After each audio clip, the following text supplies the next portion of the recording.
Hello everyone. तो आज हम करने जा रहे हैं class 10th mathematics chapter number 1 real numbers.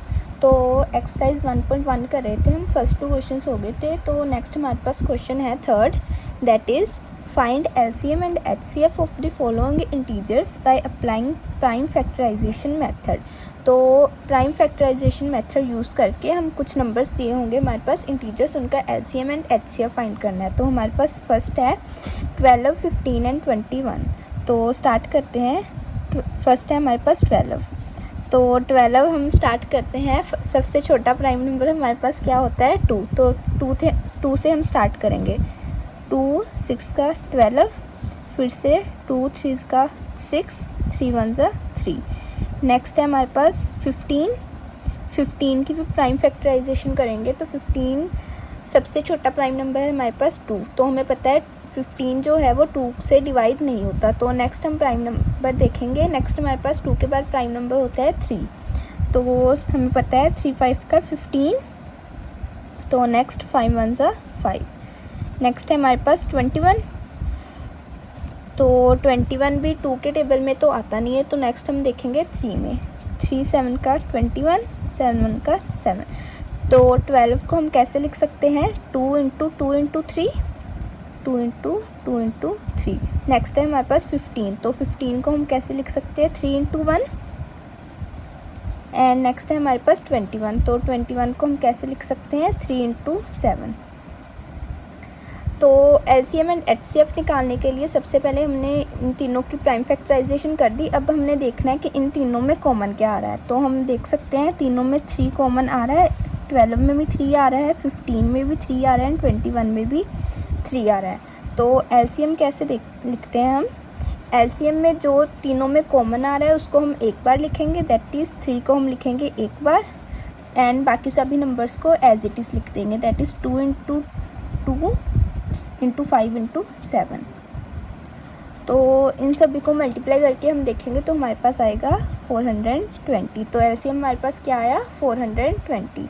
And HCF के लिए हम क्या करते हैं, एचसीएफ हम कैसे निकालते हैं, जो इन तीनों नंबर्स में कॉमन आ रहा है वो हमारा होता है एचसीएफ। तो तीनों में 3 कॉमन आ रहा है तो हमारे पास एचसीएफ क्या आया 3। तो एलसीएम एंड एचसीएफ हमने निकाल दिया। यही हमने थर्ड क्वेश्चन में करना था। तो नेक्स्ट है हमारे पास पार्ट 17, 23 एंड 29। तो फिर से इन तीनों की हम प्राइम फैक्टराइजेशन करेंगे। फर्स्ट है हमारे पास 17। हमें पता है जो 17 क्या है हमारे पास प्राइम नंबर, तो 17 1 का 17 ही हो जाएगा। नेक्स्ट है हमारे पास 23। तो हमें पता है जो हमारे पास 23 वो भी क्या है प्राइम नंबर। तो हमें पता है प्राइम नंबर सिर्फ एक अपने टेबल में आते होते हैं, एक 1 के टेबल में। तो ये भी हो जाएगा 23 1 का 23। नेक्स्ट है हमारे पास 29। जो 29 है वो भी हमारे पास क्या है प्राइम नंबर। तो इसका भी क्या हो जाएगा 21 1 का 29। तो 17 को हम कैसे लिख सकते हैं 17 × 1। 23 को भी कैसे लिख सकते हैं हम 23 × 1। एंड जो है नेक्स्ट हमारे पास 29 को भी हम कैसे लिख सकते हैं 29 × 1। तो एलसीएम क्या आया हमारे पास, इन तीनों में कुछ कॉमन क्या है 1 को एक बार लिखेंगे एंड बाकी सभी number as it is, that is 17 × 23 × 29। तो इन सभी को मल्टीप्लाई करके हमारे पास क्या आया 11339। एंड एचसीएफ क्या होता है, जो इन तीनों में कॉमन है। तो कॉमन हमारे पास क्या आ रहा है 1, तो इनका एचसीएफ क्या आ गया 1। तो नेक्स्ट है हमारे पास थर्ड में हमारे पास 8 9 एंड 25। तो फिर से 8 की प्राइम फैक्टराइजेशन करेंगे। स्टार्ट करते हैं 2 से। 2 4 का 8, 2 2 का 4, 2 1 ज़ा 2। नेक्स्ट है हमारे पास 9, 3 3 का 9, 3 1 ज़ा 3। नेक्स्ट है 25, 5 5 का 25, 5 1 ज़ा 5। तो हमारे पास क्या आया 8 को हम कैसे लिख सकते हैं 2 × 2 × 3, 2 × 2 × 2, दैट इज़ 2 × 2 × 2। 9 को हम कैसे लिख सकते हैं 3 × 3। एंड 25 को हम कैसे लिख सकते हैं 5 × 5। तो हम देख सकते हैं इन तीनों में कॉमन क्या है, 1 ही आएगा कॉमन, इंटू 1 इंटू 1 इंटू 1। तो इन तीनों में कॉमन क्या है, 1। तो एलसीएम हमारे पास किसके इक्वल आएगा, जो कॉमन है उसको एक बार लिखेंगे, बाकी सभी number as it is, that is 2 into 2 into 2, 2 into 2 into 2 into 3 into 3 into 3 into 3 into 5 into 5, 5 into 5। तो इन सभी को मल्टीप्लाई करके हम देखेंगे हमारे पास आएगा 1800। तो एलसीएम हमारे पास क्या आया, 1800। एंड एचसीएफ क्या होता है हमारे पास, दो जो इन तीनों में कॉमन है, तो कॉमन क्या है हमारे पास 1, तो एचसीएफ हमारे पास क्या आ गया, 1। तो थर्ड पार्ट में हमने सिर्फ ये निकालना था एलसीएम एंड एचसीएफ इन तीनों का। तो नेक्स्ट है हमारे पास फोर्थ पार्ट। तो फोर्थ पार्ट में हमें क्या है, गिवन है हमारे पास, given that HCF of 306 and 657। तो इन दोनों नंबर्स का एचसीएफ हमें गिवन है कितना है, 9। एंड हमें फाइंड क्या करना है, इन दोनों का एलसीएम हमने फाइंड करना है। तो इसको कैसे करेंगे, हमें पता है हमारे पास प्रॉपर्टी होती है that is LCM into HCF किसके इक्वल होता है हमारे पास, प्रोडक्ट ऑफ 2 इंटीजर्स। तो ये हमारे पास प्रॉपर्टी होती है that is LCM into HCF किसके इक्वल होता है, प्रोडक्ट ऑफ 2 इंटीजर्स। तो एलसीएम हमने फाइंड करना है, तो एलसीएम को ऐसे लिखेंगे। एचसीएफ हमें दो नंबर्स का गिवन है, कितना गिवन है, 9। तो एचसीएफ की जगह पे हम क्या लिखेंगे, 9। प्रोडक्ट ऑफ 2 इंटीजर्स, तो हमारे पास 2 इंटीजर कौन कौन से हैं, 306 एंड 657। दैट इज़ इन दोनों का प्रोडक्ट, दैट इज़ इन दोनों को मल्टीप्लिकेशन करनी है इन दोनों की, दैट इज़ 306 इंटू 657। तो हमारे पास ये आ गया। तो हमारे पास क्या आया, एलसीएम इक्वल्स टू, हमें पता है जो इस साइड मल्टीप्लिकेशन में होती है इक्वल्स टू के दूसरी साइड जाके वो क्या हो जाता है, डिवाइड। तो हमारे पास आया 306 मल्टीप्लाई बाय 657। 9 इस साइड क्या था मल्टीप्लिकेशन में, दूसरी साइड जाके क्या होगा, डिवाइड में, डिवाइडेड बाय 9।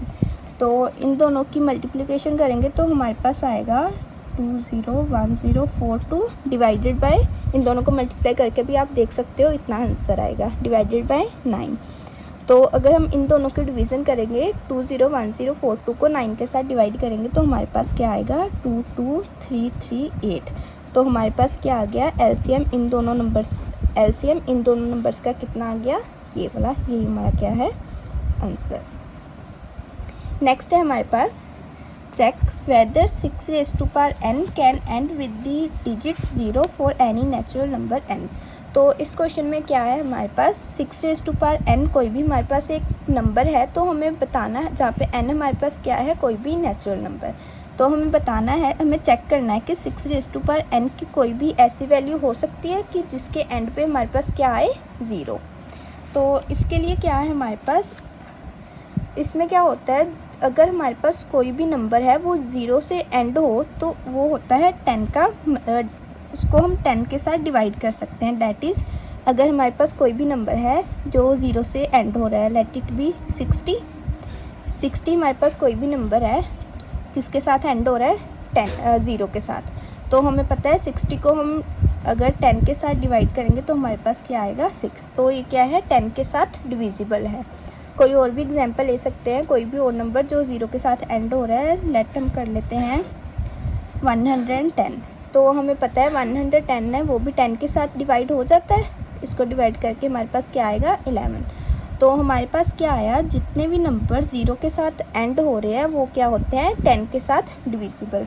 तो हम लिखेंगे if any digit has the last digit 0, that means it is divisible by 10। क्या मतलब है, वही है कि अगर कोई भी हमारे पास डिजिट है 0 के साथ एंड, उसका लास्ट डिजिट क्या है हमारे पास 0, तो उसका क्या मतलब है, वो 10 के साथ क्या है, डिविजिबल। एंड हमें पता है जो फैक्टर्स, 10 के फैक्टर्स क्या होते हैं, फैक्टर्स ऑफ 10 क्या होते हैं हमारे पास, 2 इंटू 5। इसका क्या मतलब है, अगर हमारे पास कोई भी डिजिट है जिसका लास्ट डिजिट 0 है तो वो 2 एंड 5 के साथ भी क्या होना चाहिए, डिविजिबल। तो अगर हमने प्रूफ करना है जो 6 रेज़ टू पावर n है वो उसका लास्ट डिजिट 0 है, तो हमें क्या प्रूफ करना होगा कि जो 6 रेज़ टू पावर n है वो 2 और 5 के साथ भी डिविजिबल होना चाहिए। That is 6 raise to power n should be divisible by 2 और 5। तो इसका क्या मतलब है, जो हमारे पास 6 रेज़ टू पावर n है वो 2 और 5 के साथ डिविजिबल होना चाहिए, बट हमें पता है 6 रेज़ टू पावर n, 6 को हम लिख सकते हैं 2 into 3 whole raise to power n। इसका क्या मतलब है 2 raise to power n into 3 raise to power n। But क्या है हमारे पास, जो हमारे पास 6 रेज़ टू पावर n है वो किसके साथ डिविजिबल है, 2 और 3 के साथ। मतलब क्या है, ये सिर्फ 2 और 3 के साथ ही डिविजिबल है बट 5 के साथ डिविजिबल नहीं है। That is 6 raise to power n is divisible by 2 but not divisible by 5। तो क्या है हमारे पास, जो 6 रेज़ टू पावर n है 2 के साथ डिविजिबल तो है बट जो 5 के साथ डिविजिबल नहीं है। इसका मतलब क्या है, जो हमारे पास 6 रेज़ टू पावर n है वो उसका लास्ट डिजिट जो 0 नहीं हो सकता। So it can not be and with 0। तो यही हमने बताना था कि कोई भी वैल्यू के लिए 6 रेज़ टू पावर n 0 के साथ एंड हो सकता है, तो हमारे पास क्या है, जो 6 रेज़ टू पावर n है वो 0 के साथ एंड नहीं हो सकता। तो नेक्स्ट है हमारे पास 6th question, explain why 7 into 11 into 13 plus 13 and 7 into 6 into 5 into 4 into 3 into 2 into 1 plus 5 are composite numbers. तो हमें क्वेश्चन में क्या दिया, हमें बताना क्या है, हमें एक्सप्लेन करना है कि ये दो हमें नंबर्स दिए हुए हैं ये कंपोजिट नंबर्स क्यों हैं। तो स्टार्ट करते हैं। फर्स्ट हमारे पास नंबर क्या है, 7 इंटू 11 इंटू 13 प्लस 13। तो इसमें क्या है, इसको हम लिख सकते हैं 13। अगर हम कॉमन निकालेंगे तो हमारे पास क्या है, इसमें से हमने 13 कॉमन निकाल दिया तो क्या बचा 7 इंटू 11 प्लस यहाँ से भी हमने 13 क्या निकाला कॉमन, तो इसकी जगह पे हमारे पास क्या बचा 1। तो किसके इक्वल आया हमारे पास 13। 7 इंटू 11 77 प्लस 1 78। तो हमारे पास क्या आया, इसकी वैल्यू किसके इक्वल आई 13 इंटू 78। तो हम क्लियरली देख सकते हैं जो इसके फैक्टर्स कौन कौन से बन रहे हैं, 2 से ज़्यादा फैक्टर्स बन रहे हैं। कौन कौन से, 13 भी इसका फैक्टर होगा, 78 भी इसका फैक्टर होगा एंड जो हमारे पास 1 है वो भी इस नंबर का फैक्टर होगा। तो हमारे पास क्या आ गया, इसके 2 से ज़्यादा फैक्टर्स आ गए। तो हमें पता है कोई भी नंबर जिसके 2 से ज़्यादा फैक्टर्स होते वो क्या होता है हमारे पास कंपोजिट नंबर्स। तो हैंस जो हमारे पास ये गिवन नंबर वो क्या हो गया कंपोजिट। तो हम लिख लेंगे यहाँ पे clearly, this has more than 2 factors. 2 से ज़्यादा फैक्टर्स आगे हमारे पास कौन कौन से, 13 भी आया इसका फैक्टर, 78 भी इसका फैक्टर एंड 1 भी इसका फैक्टर है। 2 से ज़्यादा फैक्टर आगे तो हमारे पास क्या आ गया, सो इट इज़ अ क्या है हमारे पास ये कंपोजिट नंबर। ये वाला हो गया प्रूफ, क्या है हमारे पास कंपोजिट नंबर। तो अब सेकंड वाला करते हैं। सेकंड क्या है हमारे पास, 7 into 6 into 5 into 4 into 3 into 2 into 1 plus 5। फिर से क्या है, अब इसमें से हम कॉमन क्या निकालेंगे 5। तो 5 कॉमन निकाला, यहाँ से भी हमने 5 कॉमन निकाल दिया। तो बाकी क्या बचा हमारे पास, 7 इंटू 6 इंटू 5 हमने कॉमन निकाला, बाकी क्या बचा 4 इंटू 3 इंटू 2 इंटू 1। यहाँ से भी हमने 5 कॉमन निकाला तो यहाँ क्या बचा प्लस 1। तो इसको भी फिर से हम लिखेंगे 5 एज इट इज़। तो इन सभी को सॉल्व करेंगे तो हमारे पास क्या आएगा 1009। तो फिर से हम देख सकते हैं जो ये नंबर है इसके भी 2 से ज़्यादा फैक्टर आ रहे हैं। कौन कौन सा फैक्टर है, 5 भी इसका फैक्टर होगा, 1009 भी इसका फैक्टर होगा एंड जो 1 है वो भी इसका फैक्टर होगा। तो इसके भी 2 से ज़्यादा फैक्टर्स आगे। तो हमें पता है जिस भी नंबर के 2 से ज़्यादा फैक्टर्स होते हैं वो हमारे पास क्या होता है कंपोजिट नंबर। तो ये वाला नंबर भी हमारे पास क्या आ गया कंपोजिट नंबर। तो लिख लेंगे इसको भी it has more than 2 factors. तो हमारे पास क्या आ गया, सो इट इज़ अ, क्या है हमारे पास, कंपोजिट नंबर। तो ये भी हमारे पास क्या आ गया, कंपोजिट नंबर। तो यही हमने एक्सप्लेन करना था क्यों है। तो नेक्स्ट है हमारे पास 7th क्वेश्चन है हमारे पास, there is a circular path around a sports field. Sonia takes 18 minutes to drive one round of the field, while Ravi takes 12 minutes for the same. Suppose they both start at the same point and at the same time and go in the same direction. After how many minutes will they meet again at the starting point? तो question में हमें क्या given है, हमें दिया हुआ है कि हमारे पास क्या है, कोई भी हमारे पास एक स्पोर्ट्स फील्ड है, उसके अराउंड क्या है हमारे पास एक सर्कुलर पाथ है। तो हमारे पास एक सर्कुलर पाथ है एंड हमें और क्या गिवन है, Sonia takes 18 minutes to drive one round of the field. तो हमें गिवन है कि सोनिया ने यहाँ से स्टार्ट किया इसका पूरा राउंड लगाना, तो एक राउंड उसने कितने मिनट्स में कंप्लीट किया, 18 मिनट्स में। While Ravi takes 12 minutes for the same. Sonia ने इसका पूरा एक राउंड कंप्लीट करने के लिए कितने मिनट्स लिए, 18, बट रवि ने कितने लिए, रवि ने भी इसको पूरा कंप्लीट करने के लिए एक राउंड कितने मिनट्स लिए, 12 minutes. Suppose they both start at the same point and at the same time and go in the same direction. तो हमने सपोज कर लिया कि उन दोनों ने सेम पॉइंट से स्टार्ट किया एंड सेम टाइम पे स्टार्ट किया एंड एक ही डायरेक्शन में दोनों ने सेम डायरेक्शन में राउंड लेना स्टार्ट किया। After how many minutes will they meet again at this starting point. तो हमें बताना है कि कितने मिनट्स के बाद वो दोनों अगेन स्टार्टिंग पॉइंट पे मिलेंगे।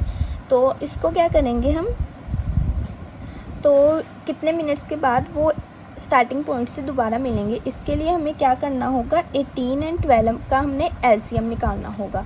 तो एलसीएम निकाल के जितना हमारे पास आंसर आया वही होगा कि उतने मिनट्स बाद जो वो दोनों फिर से स्टार्टिंग पॉइंट पे मिलेंगे। तो लिखेंगे हम the time of their meeting is the LCM of 18 and 12। क्या मतलब है कि 18 एंड 12 का जो हम एलसीएम निकालेंगे वही होगा टाइम जब वो दोबारा एक स्टार्टिंग पॉइंट पे मिलेंगे। तो वो हमें पता है 18 का एलसीएम, पहले प्राइम फैक्टराइजेशन करेंगे। 18 की क्या आएगी, 2 की टेबल में 2 9 का 18, 3 3 का 9, 3 1 का 3। नेक्स्ट टाइम हमारे पास 12 को भी 2 6 का 12, 2 3 का 6, 3 1 का 3। तो 18 को हम कैसे लिख सकते हैं, 2 इंटू 3 इंटू 3 एंड 12 को हम कैसे लिख सकते हैं, 2 इंटू 2 इंटू 3। तो इन दोनों में कॉमन क्या आ रहा है, 2 दोनों में कॉमन आ रहा है, 3 भी दोनों में कॉमन आ रहा है। तो एलसीएम क्या आया हमारे पास, 2 इंटू 3 जो कॉमन है उसको एक बार लिखेंगे, बाकी एज इट इज़ 3 इंटू 2। तो इन दो सभी को मल्टीप्लाई करके हमारे पास क्या आएगा, 36 मिनट्स। तो एलसीएम क्या आया हमारे पास, 36 मिनट्स। तो 36 मिनट्स के बाद वो टाइम है जब वो दोनों फिर से स्टार्टिंग पॉइंट पे मिलेंगे। तो 36 मिनट्स क्या है हमारे पास आंसर।